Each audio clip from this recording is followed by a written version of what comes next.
A very good morning to all my dear students. It is rightly said that life is like English grammar, sequences of tenses, past, present, and future. Filter the good from the past, enjoy the present, and wait for the future. With this quote, let us start lesson number 14, the present tense, which we need to enjoy. So, let's get started.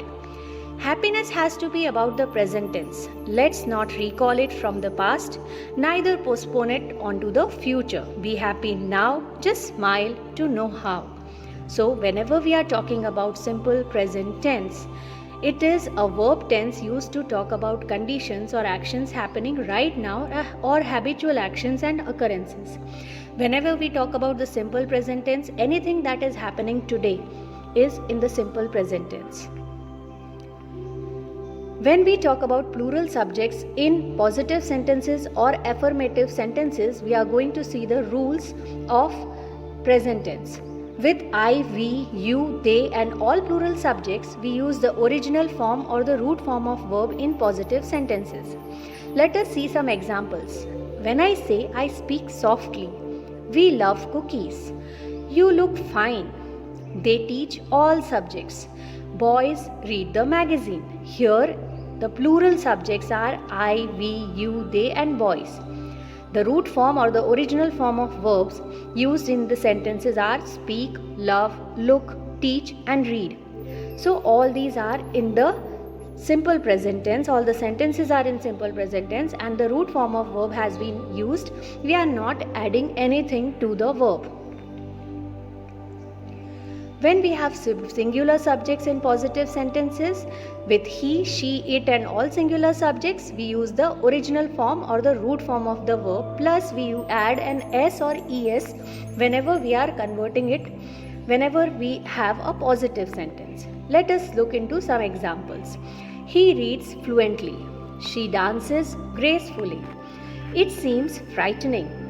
Maddie plays piano. So in all these sentences, the singular subjects are he, she, it and Maddie, and with the root form of verb, we are adding an s or an es to it, like reads, dances, seems and plays.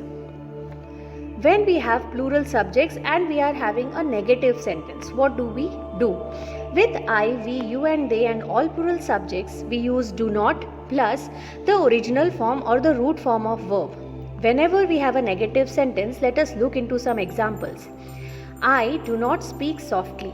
We do not love cookies. You do not look fine. They do not teach all subjects. Boys do not read the magazine. So, in all these sentences, the plural subjects are I, we, you, they and boys. We are using do not with all the plural subjects and we are using the root form of verb which is speak, love, look, teach and read. When we have singular subjects for negative sentences, what do we do? Let's find out. With he, she, it and all singular subjects, we use does not plus the root form or the original form of the verb. Let us see it and understand it with examples. He does not read fluently. She does not dance gracefully. It does not seem frightening and Maddie does not play piano. So the singular subjects are he, she, it and Maddie. With all these singular subjects, we are using does not. We are not using do not because it does not make proper sense if we use do not. Do we want to see how it would look? He do not read fluently, she do not dance gracefully. It does not sound proper. So, he does not read fluently, she does not dance gracefully. It does not seem frightening. Maddie does not play piano. So, we are using the root form of verb read, dance, seem and play. With negative sentences, with singular subjects, we are using does not. Plural subjects in yes-no sentences. So whenever we have yes-no questions with I, we, you and they and all plural subjects, we use do plus I, we, you, they plus the original form or the root form of verb plus the object plus a question mark at the end. Examples: do I speak softly? Do we love cookies? Do you look fine? Do they teach all subjects? Do boys read the magazine? So in all these whenever we have plural subjects, I, we, you, they, boys, we are using do. We are using the root form of verb speak, love, look, teach and read, and at the end we are putting a question mark. With questions beginning with a question word, whenever we have questions, we use question word plus do or does plus the subject plus the root form of verb or plus object, and then we put a question mark. Let us see some examples. What do you think? Where does he live? When do we meet? How does she teach? Whom do they contact? Now you can see in these sentences the singular and plural subjects both have been used, and with singular subjects we have used does, and with plural subjects we have used do. With you we have used do, with he we have used does, we do, she does, they do. Let's recall what we have done till now. S, that is the subject plus the verb plus the object. If it is I, we, they, you, we use the root form of verb. If it is he, she, it, we use the root form of verb plus s or es.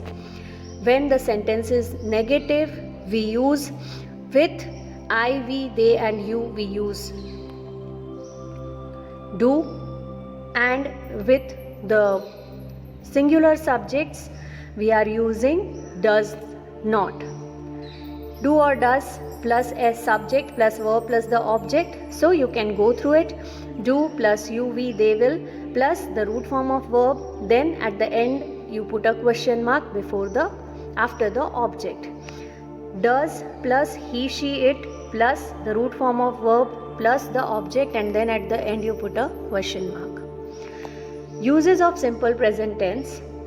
When do we use simple present tense? To express actions done as a matter of habit or actions done repeatedly, to express universal truths, to express characteristics, and to express situations or something that stands true at the time of speaking. Whenever we express actions done as a matter of habit or actions done repeatedly, we say it in the simple present tense. For example, he drinks tea every morning. I get up every day at 5 o'clock. I exercise for 1 hour daily. Susie plays table tennis regularly. So in all these sentences, we are expressing actions that are done repeatedly or are part of our daily life habits. To express universal truths, whatever is true remains true. For example, the sun rises in the east, honesty is the best policy, fortune favors the brave, honey is sweet, God forgives everyone. So in all these sentences, they are universal truths, and that's why they are always in simple present tense. To express characteristics, he loves to play the piano, lime tastes sour, medicine tastes bitter, the rabbit eats carrots, he walks 5 kilometers every day. So all these are telling about the characteristics of an individual. Some people might love to play piano, lime always tastes sour, medicine will always be bitter, rabbits are fond of carrots, and we might be having a characteristic of walking every day 5 kilometers. To express situations or something that stands true at the time of speaking. Whenever we are talking about something, it might be true at that time. That is also said in simple present tense. Let's look into some examples. He cleans his room once in a week. The match starts at 9 o'clock. The train leaves at 5:30 p.m.